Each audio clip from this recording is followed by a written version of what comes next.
TNI, Tentara Nasional Indonesia, menjaga kantor Kejaksaan Agung, Kejari dan Kejati.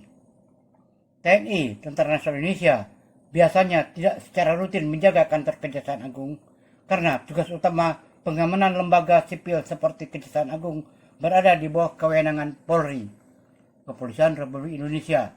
Namun, ada beberapa alasan atau situasi khusus mengapa TNI bisa dilibatkan untuk menjaga atau membantu pengamanan kantor Kejaksaan Agung. 1.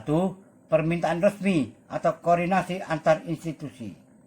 TNI dapat dilibatkan jika ada permintaan resmi dari Kejaksaan Agung atau pemerintah dalam situasi tertentu, misalnya ancaman keamanan yang tinggi seperti unjuk rasa besar, ancaman teror, atau situasi penting.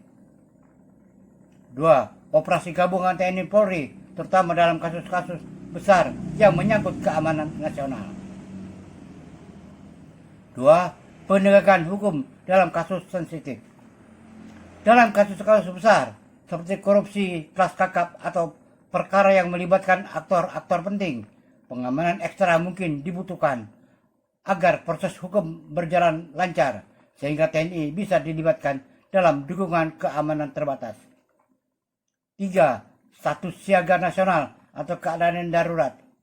Dalam keadaan darurat tertentu, seperti kerusuhan masif, konflik horizontal, atau bencana besar, TNI bisa dikerahkan untuk menjaga stabilitas, termasuk menjaga fasilitas penting negara seperti kantor Kejaksaan Agung.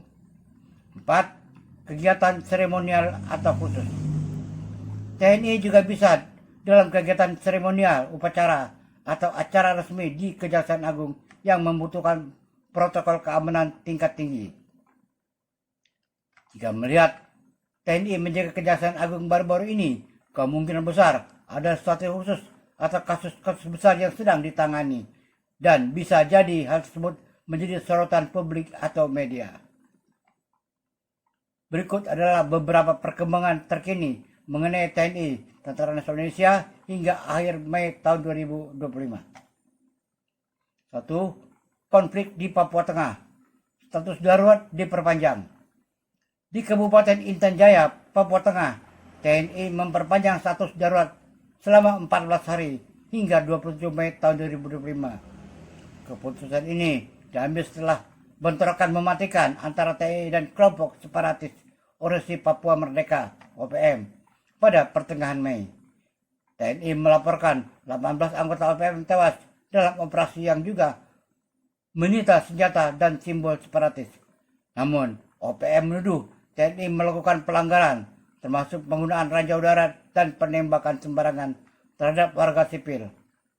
Situasi ini mempersulit distribusi bantuan kemanusiaan dan akses medis ke desa-desa terdampak.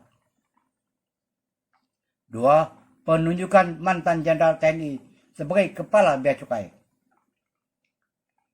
Mantan Letnan Jenderal Jaka Budi Utama yang sebelumnya pernah dihukum dalam kasus penculikan aktivis HAM diangkat oleh Menteri Keuangan Sri Mulyani sebagai Kepala Direktorat Jenderal Bea dan Cukai. Penunjukan ini menimbulkan kontroversi di kalangan kelompok HAM. Meskipun secara hukum Utama telah pensiun dan memenuhi syarat untuk jabatan sipil tersebut. 3. Pelatihan gabungan multinasional Komodo 2025. TNI Angkatan Laut menjadi tuan rumah latihan bersama multinasional Komodo tahun 2025 (MINEEK) di perairan Tanjung Benoa, Bali. Sebanyak 38 negara berpartisipasi dengan 19 kapal perang asing dan 17 kapal Indonesia, termasuk dari Polairut dan Satpolair. Detail ini fokus pada mitigasi bencana alam, bantuan kemanusiaan, dan penanggulangan ancaman maritim non-perang. Selain latihan di laut, TNI juga melaksanakan program aksi sipil berupa pembangunan fasilitas publik di desa Antiga Kelot. 4. Mutasi Jenderal TNI dan polemik rencana undang-undang. Panglima TNI Jenderal Agus Subianto melakukan mutasi terhadap 86 perwira tinggi Pati TNI pada Maret tahun 2025. Beberapa di antaranya dipromosikan menjadi staf khusus di lingkungan TNI. Selain itu, muncul polemik terkait revisi Undang-Undang TNI yang dianggap dapat mengembalikan dui fungsi ABRI. Koalisi masyarakat sipil menilai hal ini berpotensi mengancam demokrasi dan supremasi sipil. 5. Rekrutmen TNI tahun 2025. Pendaftaran Akademi Militer dan Bintara. Pendaftaran untuk calon taruna Akademi Militer Akmil dan Bintara PK TNI AD tahun 2025 telah dibuka.